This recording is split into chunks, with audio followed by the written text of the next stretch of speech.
প্রাকৃতিক দুর্যোগের কারণে দুদিন বন্ধ থাকার পর বৃহস্পতিবার ফের খুলেছিল চারধাম যাত্রা।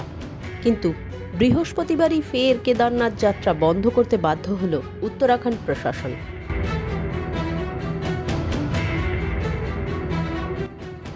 গত কয়েকদিন ধরে প্রবল বৃষ্টি উত্তরাখণ্ডের পাহাড়ি এলাকার বিস্তীর্ণ এলাকা জুড়ে, যার ফলে বুধবার রাত থেকে বৃহস্পতিবার সকাল পর্যন্ত কেদারনাথ হাইওয়ের উপরে একাধিক জায়গায় ধস নেমেছে, যার মধ্যে অন্যতম গৌরীকুণ্ডের কাছে অগস্ত্যমুনি আশ্রম এলাকার ধস।